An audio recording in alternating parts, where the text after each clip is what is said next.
Bismillahirrahmanirrahim. Assalamualaikum warahmatullahi wabarakatuh.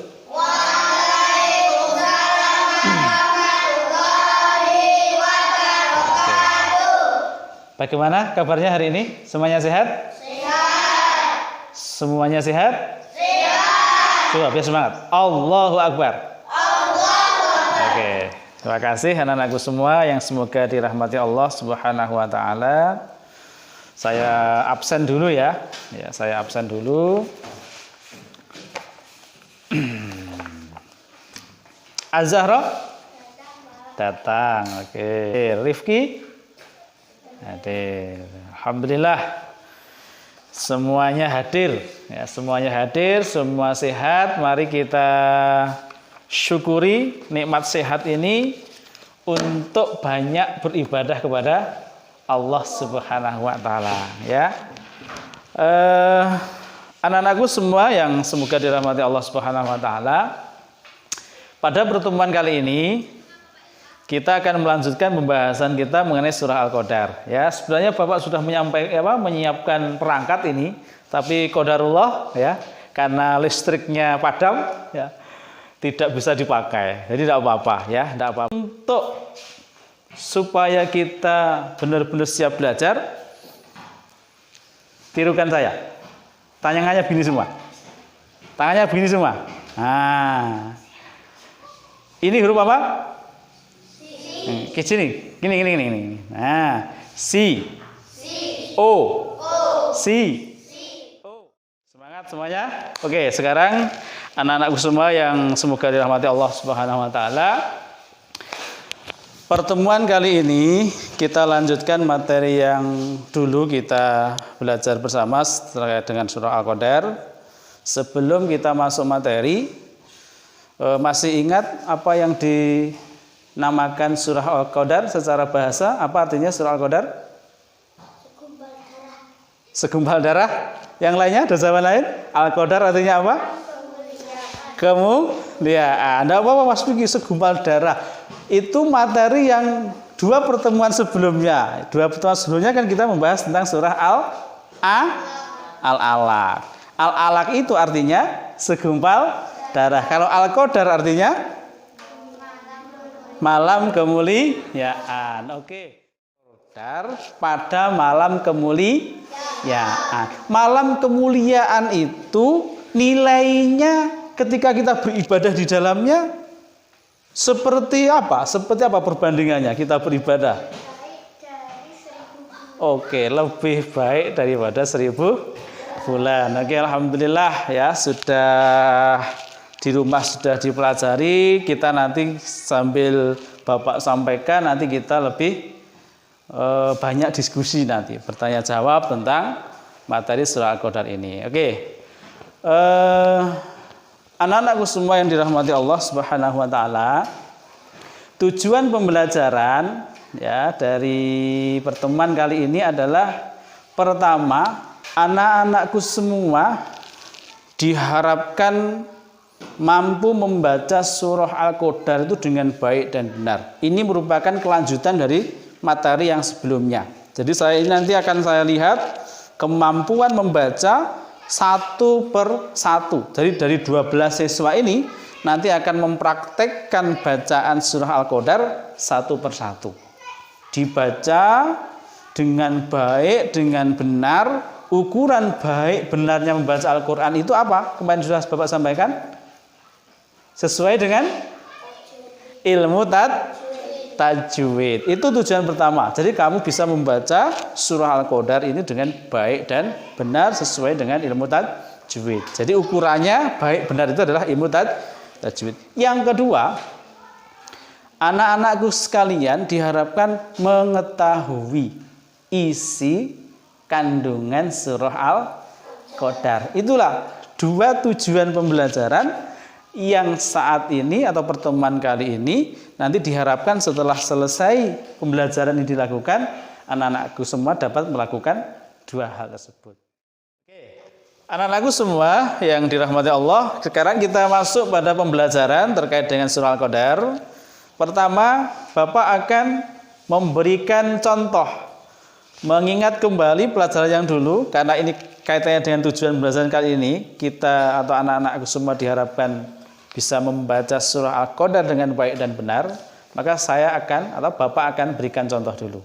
Ya, pertama Bapak sampaikan contohnya, yang kedua nanti anak-anakku semua menirukan ayat per ayat.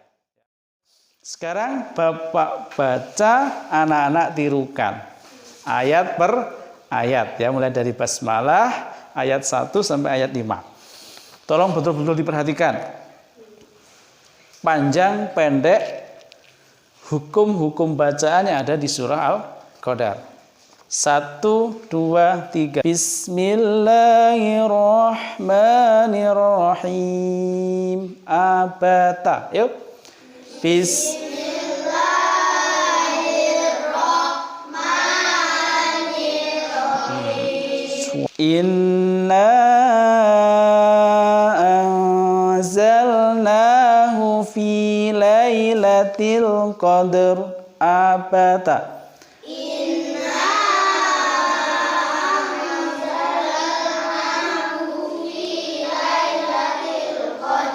Salamun hiya hatta matla'il fajr.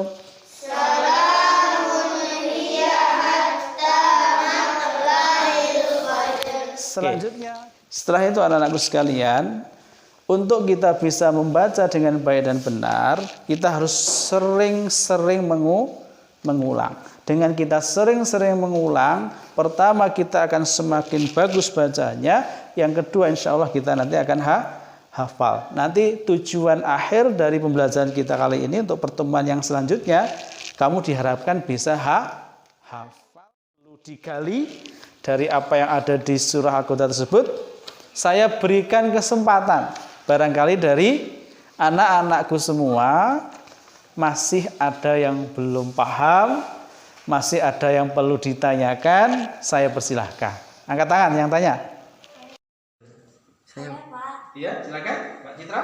Apa yang dimaksud dengan asbabun nuzul? Oke, apa yang dimaksud? Satu lagi pertanyaan. Saya, Pak. Oke. Bagaimana tahapan diturunkannya Al-Quran? Masya Allah, luar biasa pertanyaannya. Bagus. Bagaimana tahapan diturunkannya Al-Quran? Ya Allah, luar biasa. Oke, sekarang sudah 3 anak yang bertanya ya. Kita bahas satu persatu. Pertanyaan pertama tadi dari Ananda Citra. Apa pertanyaan tadi? Apa yang dimaksud dengan asbabun nuzul? Barangkali sebelum Bapak menyampaikan, ada yang bisa menjawab pertanyaan dari Ananda Citra tadi? Apa yang dimaksud dengan asbabun nuzul? Mas Piki mungkin? Mas Abdul? Mas Dias? Ayo, siapa yang tahu? Di buku itu sudah dijelaskan. Ya, di materi yang ada di buku yang kamu pegang itu sudah dijelaskan. Kalau tadi malam di rumah sudah belajar, saya yakin sudah ada yang tahu. Ayo, apa yang dimaksud dengan asbabun nuzul? Ya, jawab. Iya, betul sekali. Sebab-sebab diturunkannya Al-Quran. Nah, apa asbabun nuzul dari surah Al-Qadar? Ada yang bisa menjawab? Apa sebab-sebab diturunnya surah Al-Qadar? Dulu ya, ada seorang dari Bani Israel, itu malamnya dia giat beribadah, hampir mungkin seluruh malam-malamnya itu digunakan untuk ibadah. Terus kemudian siangnya dia gunakan untuk berjuang di jalan Allah. Dan itu ia lakukan sampai sekitar 83 tahun. Nah, cerita itu disampaikan menjadi sebuah bahan perbincangan di kalangan sahabat. Dan sahabat itu merasa apa ya? Berarti ibadah saya itu dibandingkan dengan Bani Israel ini tidak ada apa-apanya. malamnya ibadah terus, siangnya dia berjuang di jalan Allah sampai itu dilakukan selama 83 tahun. Selanjutnya, anak-anakku semua yang dirahmati Allah, kita satu persatu nanti akan membaca surah Al-Qadar. Inna anzalnahu fi lailatul qadar. Salamun hiya hatta matla'il fajr. Haji Saputra. Bismillahirrahmanirrahim. Inna anzalnahu fi lailatul qadar. Salamun hiya hatta matla'il fajr. Dan ini nanti akan masih Bapak lakukan lagi. Kalau hari ini saya lihat itu sudah baik ya, kemampuannya itu mungkin yang tuntas di atas nilai 70, itu sudah ada sekitar 80%. Nanti harapan saya pertemuan berikutnya itu sudah 100% sudah bagus semua bacaannya. Siap ya? Siap. Oke, itu tadi dari aspek kita membaca. Nah, sekarang untuk memperdalam, untuk lebih kita memahami tentang surah Al-Qadar, kaitannya dengan isi kandungannya tadi, ya. Sekarang silahkan anak-anakku semua membagi diri menjadi 4 kelompok. Ya, kelompoknya sudah siap? Sudah siap ya? Oke.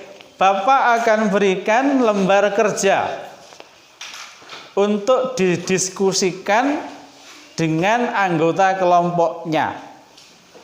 Apa yang didiskusikan adalah berkaitan dengan mencari informasi, menggali informasi sebanyak-banyaknya tentang kandungan surah Al-Qadar. Sudah siap ya? Oke, ini saya berikan. Ini kelompok 1, 2, 3, 4. Oke, bentar. Kelompok 1 ini ketuanya Mas Vicky. Kelompok 2 Mas Dias. Mas Dias, bentar. Setelah nanti selesai, salah satu perwakilan kelompoknya mempresentasikan ke depan. Oke, silahkan dikerjakan. Saya persilahkan dari kelompok sini, ya, kelompoknya Zahra. Silahkan maju ke depan. Siapa yang mau membaca? Depan sini terus. Ya. Assalamualaikum warahmatullahi wabarakatuh. Waalaikumsalam warahmatullahi wabarakatuh. Saya akan mempresentasikan hasil diskusi kelompok saya. Nomor 1, apa saja keutamaan malam Lailatul Qadar? Malam turunnya Al-Quran, lebih baik dari 1000 bulan, turunnya para malaikat. Nomor 2, bagaimana tahapan-tahapan diturunkannya Al-Quran dari Lauhul Mahfuz ke Baitul Izzah, dari Baitul Izzah ke dalam hati Rasulullah secara bertahap selama 22 tahun, 2 bulan, 22 hari. Oke, anak-anakku semua yang dirahmati Allah, demikian tadi diskusi kita sudah kita lakukan. Ya, hasil diskusinya nanti bisa dikumpulkan. Kemudian untuk selanjutnya, mari pertemuan kita pada kesempatan kali ini, apa yang kita bahas pada kesempatan kali ini, kita simpulkan bersama. Mari kita simpulkan bersama-sama apa tadi isi kandungan surah Al-Qadar. Selanjutnya saya berikan soal post test ya, soal akhir untuk anak-anak kerjakan, untuk menilai, untuk melihat sejauh mana anak-anakku semua memahami atau menguasai materi kita pada kesempatan kali ini. Oke, ya, silahkan. Oke, anak-anakku semua, waktu pengerjaan soal akhir, soal post test sudah selesai. Silahkan dikumpulkan. Allah, oke, mengakhiri pertemuan kita pada kesempatan siang hari ini. Mari kita tutup dengan berdoa, doa kafaratul majelis. Mari salah satu ketua kelasnya silahkan memimpin berdoa. Subhanakallahumma wa bihamdika astaghfiruka wa atubu ilaik. Alhamdulillahi rabbil alamin. Oke, anak-anakku semua, terima kasih. Tetap jaga kesehatan. Akhirul kalam. Assalamualaikum warahmatullahi wabarakatuh. Waalaikumsalam warahmatullahi wabarakatuh. Keluar